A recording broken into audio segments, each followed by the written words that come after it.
नमस्कार दोस्तों, अभी हम लोग हैं हमारे 7वें ज्योतिर्लिंग पे। 12 ज्योतिर्लिंग में से 7वां ज्योतिर्लिंग हमारा महाकालेश्वर है। हम लोग हैं अभी उज्जैन नगरी में और लगभग 1.5 से 2 घंटे के इंतज़ार के बाद में, लाइन लगने के बाद में हमारा महाकाल दर्शन हो गया है। ये सामने आप भव्य मंदिर देख सकते हैं जो कि महाकाल का मंदिर है। और सभी 12 ज्योतिर्लिंगों में से महाकालेश्वर की महिमा बहुत ऊपर मानी जाती है।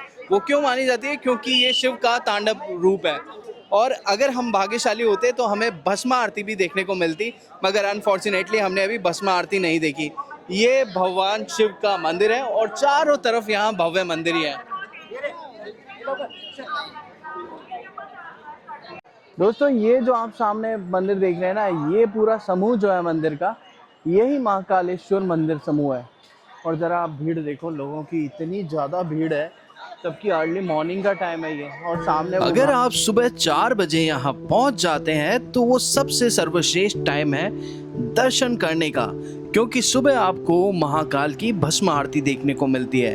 अगर आप थोड़ा सा लेट होते हैं तो आपको यहाँ पे बेइंतहा भीड़ दिखने वाली है, क्योंकि पूरे इंडिया से, पूरे भारतवर्ष से दर्शनार्थी आते हैं भगवान महाकालेश्वर के इस ज्योतिर्लिंग के दर्शन करने के लिए।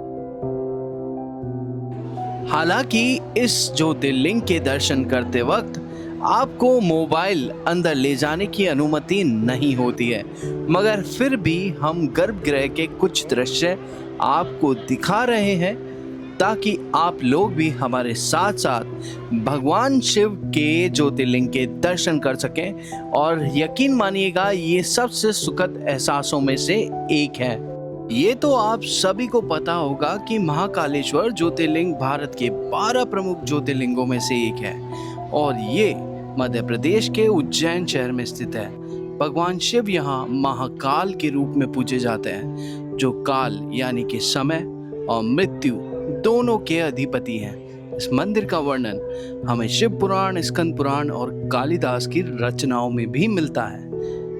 एक कथा के अनुसार अवंतिका नगरी में एक ब्राह्मण परिवार रहता था। उसी समय एक राक्षस दूषण ने पूरे क्षेत्र में आतंक मचा रखा था।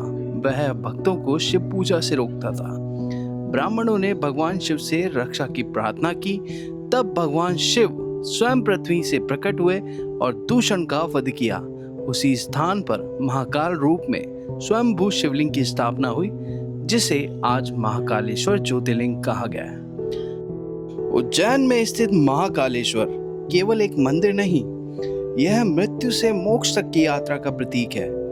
ऐसा माना जाता है कि जो यहाँ शिव के दर्शन करता है उसे मृत्यु के बाद भी मुक्ति मिलती है। दोस्तों, महाकालेश्वर मंदिर में सिर्फ महाकाल ही विराजमान नहीं है, उनके अलावा भी बहुत सारे मंदिर हैं जो कि महाकाल के रूप को दर्शाते हैं। जैसे कि ये श्री विद्यकालेश्वर मंदिर, और इसी के साथ में लगते हुए है बहुत सारे मंदिरों के समूह। और यहाँ पे ही यज्ञ वेदी है। इसी के सामने प्राचीन सती माता मंदिर है और गणपति भगवान का मंदिर है। ये आप देख सकते हैं, श्री सती माता मंदिर।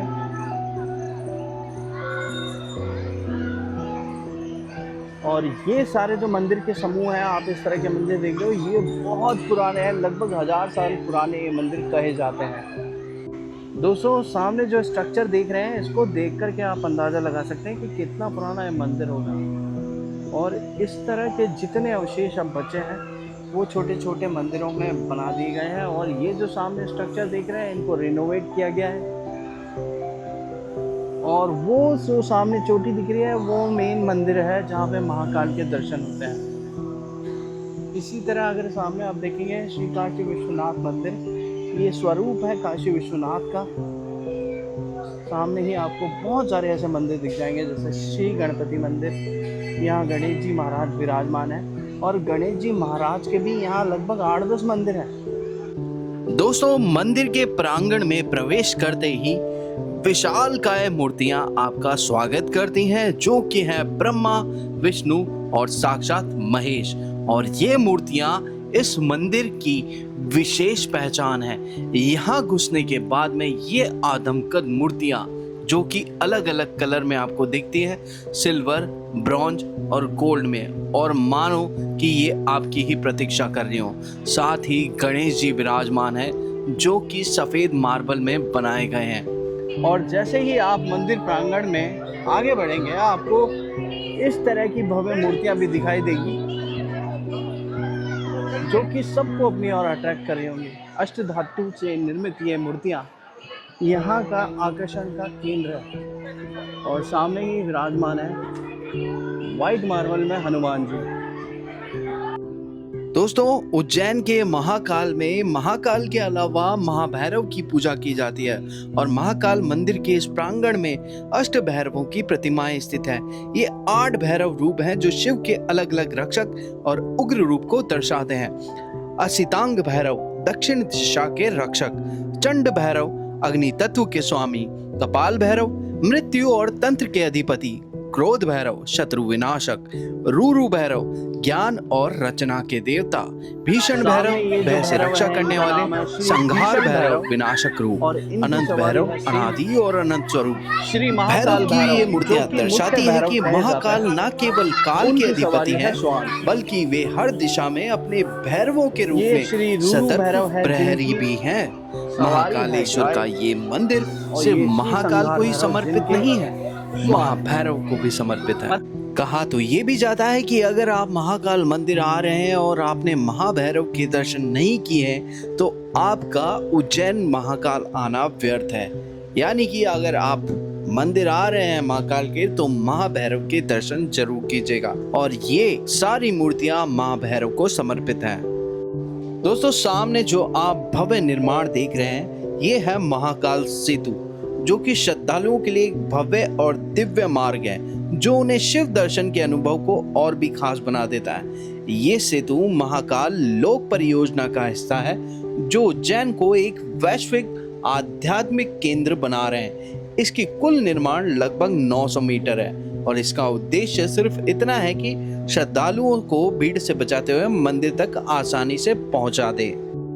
सामने ये खूबसूरत सा प्रांगण है मंदिर का और ये विशाल श्री महाकालेश्वर मंदिर है। सामने ही अगर आप देखोगे तो वह है श्री महाकाल भक्त निवास, मतलब कि ये एक धर्मशाला है जहाँ पे आने वाले भक्त अपनी सुविधा अनुसार रुक सकते हैं।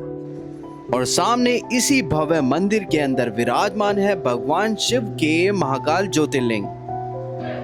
सुबह मॉर्निंग में लगभग 9:30 या 10 बजे के करीब हम लोग यहाँ लगे थे लाइन में, और अब जरा अंबार देखो श्रद्धालुओं का। भाई अथाह भीड़ हो चुकी है अभी से।